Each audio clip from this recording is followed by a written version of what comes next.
The quiet lodgings of Dr. Manette were in a quiet street corner not far from Soho Square. On the afternoon of a certain fine Sunday, when the waves of 4 months had rolled over the trial for treason and carried it, as to the public interest and memory, far out to sea, Mr. Jarvis Lorry walked along the sunny streets from Clerkenwell, where he lived, on his way to dine with the doctor. After several relapses into business absorption, Mr. Lorry had become the doctor's friend, and the quiet street corner was the sunny part of his life. On this certain fine Sunday, Mr. Lorry walked towards Soho early in the afternoon, for 3 reasons of habit. Firstly, because on fine Sundays he often walked out, before dinner, with the doctor and Lucy. Secondly, because on unfavourable Sundays he was accustomed to be with them as the family friend, talking, reading, looking out of window, and generally getting through the day. Thirdly, because he happened to have his own little shrewd doubts to solve, and knew how the ways of the doctor's household pointed to that time as a likely time for solving them. A quainter corner than the corner where the doctor lived was not to be found in London. There was no way through it, and the front windows of the doctor's lodgings commanded a pleasant little vista of street that had a congenial air of retirement on it. There were few buildings then, north of the Oxford Road, and forest trees flourished, and wild flowers grew, and the hawthorn blossomed in the now vanished fields. As a consequence, country airs circulated in Soho with vigorous freedom, instead of languishing into the parish like stray paupers without a settlement, and there was many a good south wall, not far off, on which the peaches ripened in their season. The summer light struck into the corner brilliantly in the earlier part of the day. But when the streets grew hot, the corner was in shadow, though not in shadow so remote, but that you could see beyond it into a glare of brightness. It was a cool spot, staid, but cheerful, a wonderful place for echoes, and a very harbour from the raging streets. There ought to have been a tranquil bark in such an anchorage, and there was. The doctor occupied 2 floors of a large stiff house, where several callings purported to be pursued by day, but whereof little was audible any day, and which was shunned by all of them at night. In a building at the back, attainable by a courtyard where a plane tree rustled its green leaves, church organs claimed to be made, and silver to be chased, and likewise gold to be beaten by some mysterious giant who had a golden arm starting out of the wall of the front hall, as if he had beaten himself precious and menaced a similar conversion of all visitors. Very little of these trades, or of a lonely lodger rumoured to live upstairs, or of a dim coach trimming maker asserted to have a counting-house below, was ever heard or seen. Occasionally, a stray workman putting his coat on traversed the hall, or a stranger peered about there, or a distant clink was heard across the courtyard, or a thump from the golden giant. These, however, were only the exceptions required to prove the rule that the sparrows in the plane tree behind the house and the echoes in the corner before it had their own way from Sunday morning unto Saturday night. Dr. Manette received such patients here as his old reputation, and its revival in the floating whispers of his story brought him. His scientific knowledge and his vigilance and skill in conducting ingenious experiments brought him otherwise into moderate request, and he earned as much as he wanted. These things were within Mr. Jarvis Lorry's knowledge, thoughts, and notice when he rang the doorbell of the tranquil house in the corner on the fine Sunday afternoon. Dr. Manette at home? Expected home. Miss Lucy at home? Expected home. Miss Pross at home? Possibly at home, but of a certainty impossible for handmaid to anticipate intentions of Miss Pross as to admission or denial of the fact. "As I am at home myself," said Mr. Lorry, "I'll go upstairs." Although the doctor's daughter had known nothing of the country of her birth, she appeared to have innately derived from it that ability to make much of little means, which is one of its most useful and most agreeable characteristics. Simple as the furniture was, it was set off by so many little adornments, of no value but for their taste and fancy, that its effect was delightful. The disposition of everything in the rooms, from the largest object to the least. The arrangement of colours, the elegant variety and contrast obtained by thrift in trifles, by delicate hands, clear eyes, and good sense, were at once so pleasant in themselves and so expressive of their originator that, as Mr. Lorry stood looking about him, the very chairs and tables seemed to ask him, with something of that peculiar expression which he knew so well by this time, whether he approved. There were 3 rooms on a floor, and, the doors by which they communicated being put open, that the air might pass freely through them all, Mr. Lorry, smilingly observant of that fanciful resemblance which he detected all around him, walked from one to another. The first was the best room, and in it were Lucie's birds, and flowers, and books, and desk, and work-table, and box of watercolours. The second was the doctor's consulting room, used also as the dining room. The third, changingly speckled by the rustle of the plane tree in the yard, was the doctor's bedroom. And there, in a corner, stood the disused shoemaker's bench and tray of tools, much as it had stood on the 5th floor of the dismal house by the wine shop in the suburb of Saint-Antoine in Paris. "I wonder," said Mr. Lorry, pausing in his looking about, "that he keeps that reminder of his sufferings about him." "And why wonder at that?" was the abrupt inquiry that made him start. It proceeded from Miss Pross, the wild red woman, strong of hand, whose acquaintance he had first made at the Royal George Hotel at Dover, and had since improved. "I should have thought," Mr. Lorry began. "Pooh! You'd have thought," said Miss Pross. And Mr. Lorry left off. "How do you do?" inquired that lady then, sharply, and yet as if to express that she bore him no malice. "I am pretty well, I thank you," answered Mr. Lorry with meekness. "How are you?" "Nothing to boast of," said Miss Pross. "Indeed?" "Ah, indeed," said Miss Pross. "I am very much put out about my ladybird." "Indeed?" "For gracious sake, say something else besides indeed, or you'll fidget me to death," said Miss Pross, whose character, dissociated from stature, was shortness. "Really, then?" said Mr. Lorry as an amendment. "Really is bad enough," returned Miss Pross, "but better. Yes, I am very much put out." "May I ask the cause?" "I don't want dozens of people who are not at all worthy of Ladybird to come here looking after her," said Miss Pross. "Do dozens come for that purpose?" "Hundreds," said Miss Pross. It was characteristic of this lady, as of some other people before her time and since, that whenever her original proposition was questioned, she exaggerated it. "Dear me," said Mr. Lorry, as the safest remark he could think of, "I have lived with the darling, or the darling has lived with me and paid me for it, which she certainly should never have done. You may take your affidavit, if I could have afforded to keep either myself or her for nothing, since she was 10 years old. And it's really very hard," said Miss Pross.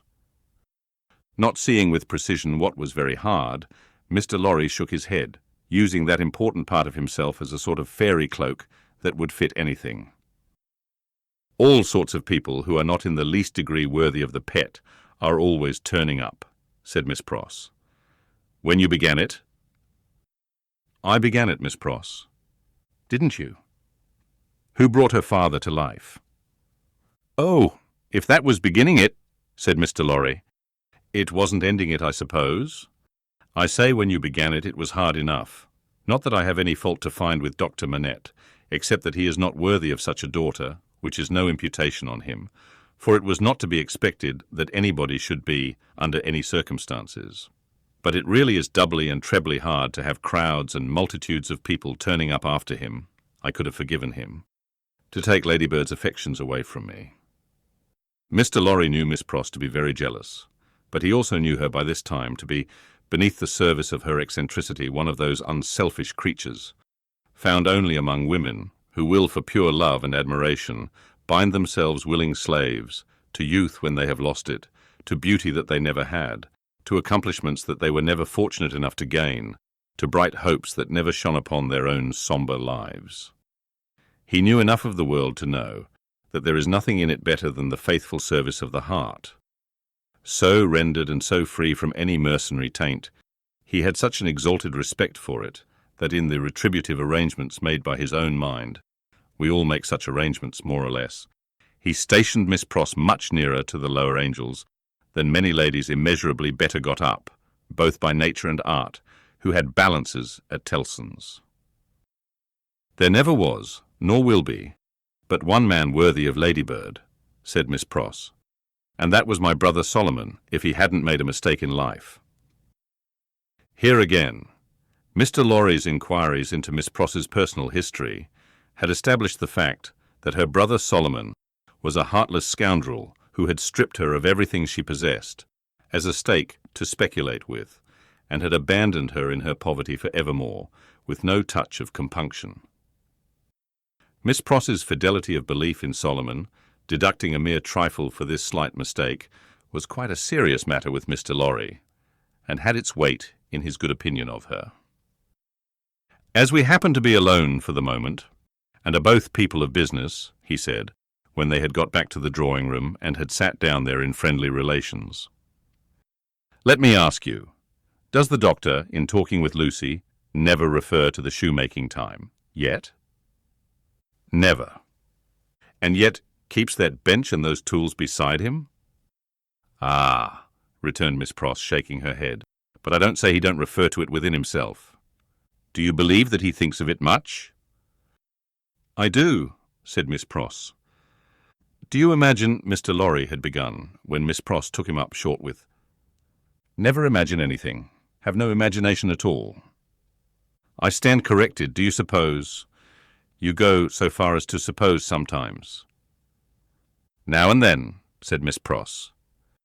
"Do you suppose," Mr. Lorry went on, with a laughing twinkle in his bright eye, as it looked kindly at her, "that Dr. Manette has any theory of his own, preserved through all those years, relative to the cause of his being so oppressed? Perhaps even to the name of his oppressor. I don't suppose anything about it but what Ladybird tells me." "And that is?" "That she thinks he has. Now don't be angry at my asking all these questions, because I'm a mere dull man of business, and you are a woman of business." "Dull?" Miss Pross inquired, with placidity. Rather wishing his modest adjective away, Mr. Lorry replied, "No, no, no, surely not. To return to business, is it not remarkable that Dr. Manette, unquestionably innocent of any crime as we are all well assured he is, should never touch upon that question? I will not say with me, though he had business relations with me many years ago, and we are now intimate.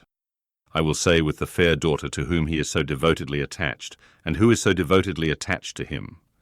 Believe me, Miss Pross, I don't approach the topic with you out of curiosity, but out of zealous interest." "Well, to the best of my understanding, and bad's the best, you'll tell me," said Miss Pross, softened by the tone of the apology. "He is afraid of the whole subject." "Afraid?" "It's plain enough, I should think, why he may be. It's a dreadful remembrance. Besides that, his loss of himself grew out of it. Not knowing how he lost himself or how he recovered himself, he may never feel certain of not losing himself again. That alone wouldn't make the subject pleasant, I should think." It was a profounder remark than Mr. Lorry had looked for. "True," said he, "and fearful to reflect upon. Yet a doubt lurks in my mind, Miss Pross, whether it is good for Dr. Manette to have that suppression always shut up within him. Indeed, it is this doubt, and the uneasiness it sometimes causes me, that has led me to our present confidence." "Can't be helped," said Miss Pross, shaking her head. "Touch that string, and he instantly changes for the worse. Better leave it alone. In short, must leave it alone, like or no like. Sometimes he gets up in the dead of the night, and will be heard by us overhead there, walking up and down, in his room. Ladybird has learnt to know then that his mind is walking up and down, in his old prison. She hurries to him, and they go on together, walking up and down, until he is composed. But he never says a word of the true reason of his restlessness to her, and she finds it best not to hint at it to him. In silence they go walking up and down together, till her love and company have brought him to himself." Notwithstanding Miss Pross's denial of her own imagination, there was a perception of the pain of being monotonously haunted by one sad idea, in her repetition of the phrase, walking up and down, which testified to her possessing such a thing. The corner has been mentioned as a wonderful corner for echoes. It had begun to echo so resoundingly to the tread of coming feet that it seemed as though the very mention of that weary pacing to and fro had set it going. "Here they are," said Miss Pross, rising to break up the conference, "and now we shall have hundreds of people pretty soon." It was such a curious corner in its acoustical properties, such a peculiar ear of a place, that as Mr. Lorry stood at the open window, looking for the father and daughter whose steps he heard, he fancied they would never approach. Not only would the echoes die away, as though the steps had gone, but echoes of other steps that never came would be heard in their stead, and would die away for good when they seemed close at hand. However, father and daughter did at last appear, and Miss Pross was ready at the street door to receive them. Miss Pross was a pleasant sight, albeit wild and red and grim, taking off her darling's bonnet when she came upstairs, and touching it up with the ends of her handkerchief, and blowing the dust off it, and folding her mantle ready for laying by, and smoothing her rich hair with as much pride as she could possibly have taken in her own hair, if she had been the vainest and handsomest of women. Her darling was a pleasant sight too, embracing her and thanking her, and protesting against her taking so much trouble for her, which last she only dared to do playfully, or Miss Pross, sorely hurt, would have retired to her own chamber and cried. The doctor was a pleasant sight too, looking on at them, and telling Miss Pross how she spoilt Lucy, in accents and with eyes that had as much spoiling in them as Miss Pross had, and would have had more if it were possible. Mr. Lorry was a pleasant sight too, beaming at all this in his little wig, and thanking his bachelor stars for having lighted him in his declining years to a home. But no hundreds of people came to see the sights, and Mr. Lorry looked in vain for the fulfilment of Miss Pross's prediction. Dinner time, and still no hundreds of people. In the arrangements of the little household, Miss Pross took charge of the lower regions, and always acquitted herself marvellously. Her dinners, of a very modest quality, were so well cooked and so well served, and so neat in their contrivances, half English and half French, that nothing could be better. Miss Pross's friendship being of the thoroughly practical kind, she had ravaged Soho and the adjacent provinces, in search of impoverished French, who, tempted by shillings and half-crowns, would impart culinary mysteries to her. From these decayed sons and daughters of Gaul, she had acquired such wonderful arts that the woman and girl who formed the staff of domestics regarded her as quite a sorceress, or Cinderella's godmother, who would send out for a fowl, a rabbit, a vegetable or two from the garden, and change them into anything she pleased.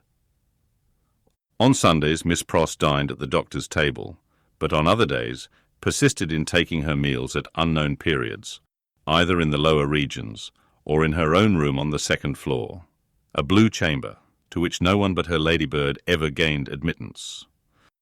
On this occasion, Miss Pross, responding to Ladybird's pleasant face and pleasant efforts to please her, unbent exceedingly. So the dinner was very pleasant too. It was an oppressive day, and after dinner Lucy proposed that the wine should be carried out under the plane tree, and they should sit there in the air. As everything turned upon her and revolved about her, they went out under the plane tree, and she carried the wine down for the special benefit of Mr. Lorry. She had installed herself some time before as Mr. Lorry's cupbearer, and while they sat under the plane tree, talking, she kept his glass replenished. Mysterious backs and ends of houses peeped at them as they talked, and the plane tree whispered to them in its own way above their heads. Still, the hundreds of people did not present themselves. Mr. Darnay presented himself while they were sitting under the plane tree, but he was only one. Dr. Manette received him kindly, and so did Lucy. But Miss Pross suddenly became afflicted with a twitching in the head and body, and retired into the house. She was not unfrequently the victim of this disorder, and she called it in familiar conversation a fit of the jerks. The doctor was in his best condition, and looked specially young. The resemblance between him and Lucie was very strong at such times, and as they sat side by side, she leaning on his shoulder, and he resting his arm on the back of her chair, it was very agreeable to trace the likeness. He had been talking all day on many subjects and with unusual vivacity. "Pray, Dr. Manette," said Mr. Darnay as they sat under the plane tree, and he said it in the natural pursuit of the topic in hand, which happened to be the old buildings of London. "Have you seen much of the Tower?" "Lucie and I have been there, but only casually. We have seen enough of it to know that it teems with interest, little more." "I have been there, as you remember," said Darnay, with a smile, though reddening a little angrily. "In another character, and not in a character that gives facilities for seeing much of it. They told me a curious thing when I was there." "What was that?" Lucie asked. In making some alterations, the workmen came upon an old dungeon, which had been for many years built up and forgotten. Every stone of its inner wall was covered by inscriptions, which had been carved by prisoners. Dates, names, complaints, and prayers. Upon a cornerstone in an angle of the wall, one prisoner who seemed to have gone to execution had cut as his last work 3 letters. They were done with some very poor instrument, and hurriedly, with an unsteady hand. At first they were read as D-ice, but on being more carefully examined, the last letter was found to be G. There was no record or legend of any prisoner with those initials, and many fruitless guesses were made what the name could have been. At length it was suggested that the letters were not initials, but the complete word dig. The floor was examined very carefully under the inscription, and, in the earth beneath a stone, or tile, or some fragment of paving, were found the ashes of a paper, mingled with the ashes of a small leathern case or bag. What the unknown prisoner had written will never be read, but he had written something and hidden it away to keep it from the jailer. "My father," exclaimed Lucie, "you are ill." He had suddenly started up with his hand to his head. His manner and his look quite terrified them all. "No, my dear, not ill. There are large drops of rain falling, and they made me start. We had better go in." He recovered himself almost instantly. Rain was really falling in large drops, and he showed the back of his hand with raindrops on it. But he said not a single word in reference to the discovery that had been told of, and, as they went into the house, the business eye of Mr. Lorry either detected or fancied it detected on his face as it turned towards Charles Darnay, the same singular look that had been upon it when it turned towards him in the passages of the court-house. He recovered himself so quickly, however, that Mr. Lorry had doubts of his business eye. The arm of the golden giant in the hall was not more steady than he was. When he stopped under it to remark to them that he was not yet proof against slight surprises, if he ever would be, and that the rain had startled him. Tea time, and Miss Pross making tea, with another fit of the jerks upon her, and yet no hundreds of people. Mr. Carton had lounged in, but he made only 2. The night was so very sultry that, although they sat with doors and windows open, they were overpowered by heat. When the tea-table was done with, they all moved to one of the windows and looked out into the heavy twilight. Lucie sat by her father. Darnay sat beside her. Carton leaned against a window. The curtains were long and white, and some of the thunder gusts that whirled into the corner caught them up to the ceiling and waved them like spectral wings. "The raindrops are still falling, large, heavy, and few," said Dr. Manette. "It comes slowly." "It comes surely," said Carton. They spoke low, as people watching and waiting mostly do, as people in a dark room, watching and waiting for lightning, always do. There was a great hurry in the streets of people speeding away to get shelter before the storm broke. The wonderful corner for echoes resounded with the echoes of footsteps coming and going, yet not a footstep was there. "A multitude of people, and yet a solitude," said Darnay, when they had listened for a while. "Is it not impressive, Mr. Darnay?" asked Lucie. "Sometimes I have sat here of an evening, until I have fancied, but even the shade of a foolish fancy makes me shudder tonight, when all is so black and solemn. Let us shudder too. We may know what it is. It will seem nothing to you. Such whims are only impressive as we originate them, I think. They are not to be communicated. I have sometimes sat alone here of an evening listening until I have made the echoes out to be the echoes of all the footsteps that are coming by and by into our lives. There is a great crowd coming one day into our lives, if that be so, Sidney Carton struck in his moody way. The footsteps were incessant, and the hurry of them became more and more rapid. The corner echoed and re-echoed with the tread of feet, some, as it seemed, under the windows, some, as it seemed, in the room. Some coming, some going, some breaking off, some stopping altogether, all in the distant streets, and not one within sight. Are all these footsteps destined to come to all of us, Miss Manette, or are we to divide them among us? I don't know, Mr. Darnay. I told you it was a foolish fancy, but you asked for it. When I have yielded myself to it, I have been alone, and then I have imagined them the footsteps of the people who are to come into my life and my father's. I take them into mine, said Carton. I ask no questions, and make no stipulations. There is a great crowd bearing down upon us, Miss Manette, and I see them, by the lightning. He added the last words, after there had been a vivid flash, which had shown him lounging in the window. And I hear them, he added again, after a peal of thunder. Here they come, fast, fierce, and furious. It was the rush and roar of rain that he typified, and it stopped him, for no voice could be heard in it. A memorable storm of thunder and lightning broke with that sweep of water, and there was not a moment's interval in crash, and fire, and rain, until after the moon rose at midnight.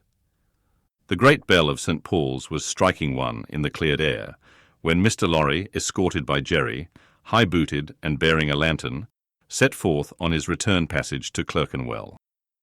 There were solitary patches of road on the way between Soho and Clerkenwell, and Mr. Lorry, mindful of footpads, always retained Jerry for this service, though it was usually performed a good 2 hours earlier. What a night it has been!